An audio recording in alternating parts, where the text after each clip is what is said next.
इस चैनल में सभी का स्वागत है। इस चैनल के माध्यम से ये प्योर सिविल जज व जेएस एग्जाम्स हेतु भारतीय न्याय संहिता 2023 के उपबंधों को आईपीसी के उपबंधों के साथ पढ़ाया जा रहा है। भारतीय न्याय संहिता के अध्याय 1 जिसमें धारा 1 से धारा 3 के उपबंध शामिल हैं, तो धारा 1 से धारा 3 तक के उपबंधों को पूर्व वीडियो में विस्तृत रूप से पढ़ाया गया। आज भारतीय न्याय संहिता के अध्याय 2 जिसमें दंडों के विषय में प्रावधान है। इस अध्याय में धारा 4 से धारा 13 तक के धाराएं शामिल हैं। दंडों के विषय में प्रावधान आईपीसी के अध्याय 3 में था, जिसमें धारा 53 से धारा 75 तक के प्रावधान धारा शामिल थे। भारतीय न्याय संहिता की धारा 4 दंड भारतीय न्याय संहिता धारा 4 में दंड का प्रावधान है। दंड के प्रकार बताए गए हैं। तो इस संहिता के अधीन निम्न दंड हैं, यानी इस संहिता की धारा 4 में 6 प्रकार के दंडों का उल्लेख है, जिसमें है मृत्यु, आजीवन कारावास, कारावास जो सादा हो सकता है, कठिन जो कठोर श्रम के साथ, संपत्ति की जब्ती, जुर्माना, सामुदायिक सेवा। सामुदायिक सेवा आईपीसी में नहीं था। आईपीसी की धारा 53 जिसमें दंड का प्रावधान है, तो आईपीसी की धारा 53 में 5 प्रकार के दंड का वर्णन है, यानी 5 प्रकार के दंड हैं। आईपीसी की धारा 53 राजस्थान या यूपी की जो यूपी जे की पूर्व परीक्षाओं में पूछा गया। इस संहिता की धारा 5 भारतीय न्याय संहिता धारा 5 में दंडादेश का लघुकरण के विषय में प्रावधान किया गया है, यानी कम्यूटेशन ऑफ सेंटेंसेस।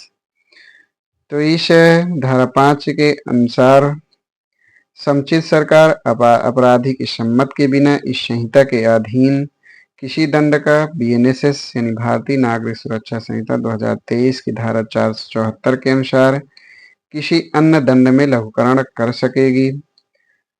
समुचित सरकार की परिभाषा स्पष्टीकरण में दिया गया है कि जिन मामलों में दंडादेश मृत्युदंड या ऐसे विषय से संबंधित हैं या किसी विधि से विषय संबंधित किसी विधि के विरुद्ध अपराध के लिए हैं जिस पर संघ की कार्यपालिका का विस्तार है, उसमें समुचित सरकार से तात्पर्य केंद्रीय सरकार तथा जिस राज्य के भीतर अपराधी दंडाधिष्ट हुआ है, दंडादेश चाहे मृत्युदंड हो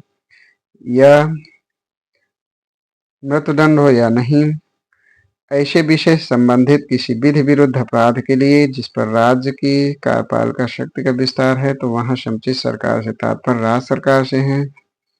आईपीसी की धारा 54 जिसमें मृत्यु दंडादेश का लघुकरण जो अन्य दंड में किए जाने का प्रावधान है। आईपीसी की धारा 55 में आजीवन कारावास के दंडादेश का लघुकरण के विषय में प्रावधान है। 14 वर्ष से अनधिक के कारावास किसी भांति का। तो आईपीसी की धारा 54 जो यूपीजे की परीक्षा में और आईपीसी की धारा 55 जो एमपीजे की पूर्व परीक्षा में पूछा जा चुका है। समुचित सरकार की परिभाषा आईपीसी की धारा 55 का में दिया गया है। इस संहिता की धारा 6 जिसमें दंडाव विधियों की भिन्ने के विषय में प्रावधान किया गया है, तो इस धारा के अनुसार अन्यथा उपबंधित के सिवाय दंडा अवधियों की भिन्नों की गणना करने में आजीवन कारावास को 20 वर्ष के समतुल्य गिना जाएगा। सेम ऐसा ही प्रावधान आईपीसी धारा 57 में किया गया है। आईपीसी धारा 57 जो छत्तीसगढ़, मध्य प्रदेश और राजस्थान सिविल जज परीक्षाओं में पूछा जा चुका है। इस संहिता धारा 7 दंडादेश कारावास के कतिपय मामलों में संपूर्ण कारावास या उसका कोई भाग कठिन या सादा हो सकेगा, तो इस विषय में प्रावधान करता है। तो इसमें न्यायालय सक्षम होगा कि वह दंडादेश यानी कारावास के कतिपय मामलों में संपूर्ण कारावास या इसका कोई भाग कठिन या सादा होने का आदेश दे सकेगा। यह प्रावधान आईपीसी की धारा 60 में उपबंधित है, प्रावधानित है।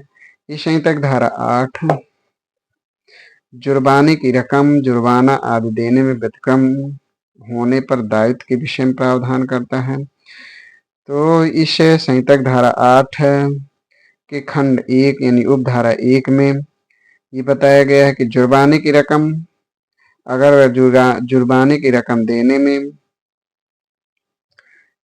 आदि देने में व्यतिक्रम होने पर जुर्माने की रकम असीमित किंतु अत्यधिक नहीं, जहां जुर्माने की राशि अभिव्यक्त न की गई हो तो वहां जुर्माने की रकम को असीमित है किंतु अत्यधिक नहीं के विषय में प्रावधान है। यह आईपीसी की धारा 63 जुर्माने की रकम के रूप में प्रावधानित है। इस यानी धारा 8 की उपधारा 2, इस उपधारा के अनुसार किसी अपराध के प्रत्येक मामले में जो कारावास के साथ जुर्माने से भी दंडनीय है, जिसमें अपराधी कारावास रहित या सहित जुर्माने से दंडादिष्ट है, जो कारावास से जुर्माना या केवल जुर्माने से दंडनीय है, जिसमें अपराधी जुर्माने से दंडादिष्ट है। यानी किसी अपराध के प्रत्येक मामले में जो कारावास के साथ जुर्माने से भी दंडनीय अपराध है और जिसमें अपराधी कारावास सहित या रहित जुर्माने से दंडादिष्ट है, और किसी अपराध के प्रत्येक मामले में जो कारावास, जुर्माने या केवल जुर्माने से दंडनीय है, जिसमें अपराधी केवल जुर्माने से दंडादिष्ट हुआ है, तो ऐसे मामलों में जुर्माना न देने पर ऐसे अपराधी को दंडादिष्ट करने में सक्षम वह न्यायालय अपराधी को किसी अमुक अवधि के कारावास का दंडादेश द्वारा निर्देश देगा, जो उस अपराध के लिए दंडादिष्ट कारावास से अतिरिक्त होगा। यानी इसमें बताया गया है कि जो अपराधी जिस अपराध के लिए दंडादिष्ट हुआ है और वो जुर्माना न देने पर जो उसको कारावास के दंडादेश दिया जाएगा वह उसके अतिरिक्त होगा। यह प्रावधान आईपीसी की धारा 64 में जुर्माना न देने पर कारावास का दंडादेश के रूप में प्रावधानित है। धारा 8 है कि उपधारा 3, तो धारा 8 की उपधारा 3 में प्रावधान, यह प्रावधान है कि यदि अपराध जुर्माना और कारावास दोनों से दंडनीय है तो जुर्माना न देने पर न्यायालय ऐसे अपराध के लिए उपबंधित अधिकतम अवधि के कारावास का 1/4 से अधिक नहीं होने के कारावास का निर्देश देगा। यानी इस उपधारा में बताया गया है कि यदि कोई भी व्यक्ति यदि किसी व्यक्ति द्वारा किए गए अपराध जुर्माना कारावास दोनों से दंडनीय है और वह जुर्माना नहीं देता है तो न्यायालय, या जुर्माना देने में व्यतिक्रम करता है तो न्यायालय उसको उस अपराध के लिए उपबंधित कारावास की अवधि का 1/4 1/4 1/4 से के कारावास के दंड का निर्देश देगा। यह प्रावधान आईपीसी की धारा 65 में जबकि कारावास और जुर्माना दोनों से आदिष्ट किए जा सकते हैं तब जुर्माना न देने पर कारावास की अवधि। आईपीसी की धारा 65 यूपी, एमपी व छत्तीसगढ़ के सिविल जज की परीक्षाओं में पूछा जा चुका है। धारा 8 की उपधारा 4, यानी इस उपधारा के अनुसार जुर्माना न देने में इस उपधारा में प्रावधान किया गया है कि जुर्माना देने में व्यतिक्रम होने या सामुदायिक सेवा में व्यतिक्रम होने पर कारावास किसी भांति का हो सकेगा, निषादा भी हो सकेगा और कठिन भी हो सकेगा। यह प्रावधान आईपीसी की धारा 66 में जुर्माना न देने पर किस भांति का कारावास दिया जाए। आईपीसी की धारा 66 एमपी यूपीजे की पूर्व परीक्षाओं में पूछा जा चुका है। धारा 8 की उपधारा 5, यानी इस उपधारा के अनुसार यदि अपराध जुर्माने से या सामुदायिक सेवा से दंडनीय है तो न्यायालय द्वारा जुर्माना देने में व्यतिक्रम होने या सामुदायिक सेवा में व्यतिक्रम होने की दशा में अतिरोपित कारावास सादा होगा और कारावास की अवधि इस प्रकार होगी। यानी इस उपधारा में बताया गया है कि यदि अपराध जुर्माने से या सामुदायिक सेवा से दंडनीय है और तो न्यायालय द्वारा जुर्माना देने में व्यतिक्रम होने पर या सामुदायिक सेवा में व्यतिक्रम होने की दशा में जो कारावास अधिरोपित करेगा वो सादा होगा। और उस कारावास की अवधि इस प्रकार की होगी कि यदि जुर्माने की रकम 5,000 रुपये है से अधिक नहीं है तो 2 मास का कारावास। यदि जुर्माने की रकम 10 रुपये से 10,000 से अधिक नहीं है तो 4 मास, यानी 5 से 10,000 में 4 मास, 5,000 से कम में 2 मास, किसी अन्य दशा में 1 वर्ष से अनधिक की कोई अवधि का कारावास की दंड से दंडित कर सकता है। यह प्रावधान आईपीसी की धारा 67 जुर्माना न देने पर कारावास जबकि अपराध केवल जुर्माने से दंडनीय है में किया गया है। आईपीसी की धारा 67 छत्तीसगढ़ और उत्तराखंड सिविल जज की परीक्षाओं में पूछा जा चुका है। आईपीसी की धारा 67 में जो प्रावधान है वो यह है कि कारावास सादा होगा और अवधि यानी जुर्माने की रकम 50 रुपये है तो 2 मास, 100 रुपये से कम है तो 4 मास, अन्य दशा में 6 मास, जबकि भारतीय न्याय संहिता में अधिकतम 1 वर्ष का प्रावधान है और न्यूनतम 2 मास। और जो राशि है वो 5,000, 10,000 और अन्य दशा में है।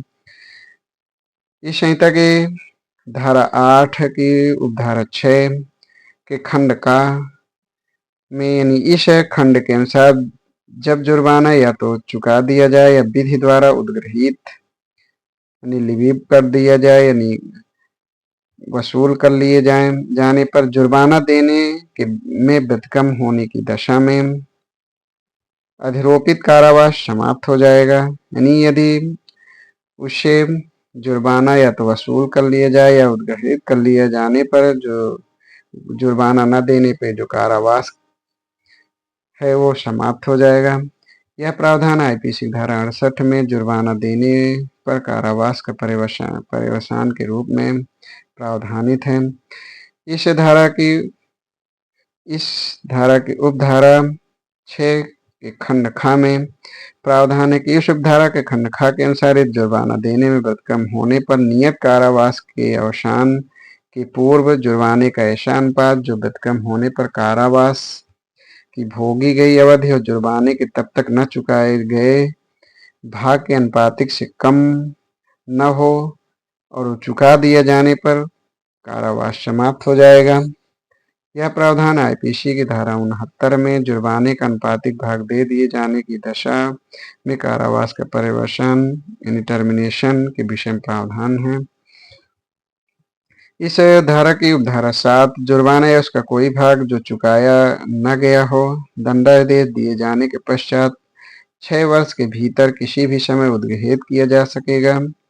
और यदि अपराधी 6 वर्ष से अधिक के कारावास से दंडनीय है तो इस अवधि के पूर्व किसी भी समय जुर्माना उद्ग्रहित किया जा सकेगा। इसमें प्रावधान किया गया कि अपराधी की मृत्यु होना किसी भी संपत्ति को दायित्व से उन्मुक्त नहीं करती जो उसकी मृत्यु के पश्चात उसके ऋणों के लिए वैध रूप से दायी है। यानी अपराधी की मृत्यु होना उसकी संपत्ति को दायित्व से मुक्त नहीं करती है। ऐसी संपत्ति जो उसके ऋणों के लिए वैध रूप से दायी है। यह प्रावधान आईपीसी की धारा 70 में जुर्माने के 6 वर्ष के भीतर या कारावास के दौरान में उद्ग्रहणीय होने के रूप में प्रावधान किया गया है। तो इस प्रकार आज इस संहिता की धारा 4 से 8 तक के उपबंधों को पढ़ाया गया। इसके आगे की धाराओं को अगले वीडियो में विस्तार से पढ़ाया जाएगा। धन्यवाद।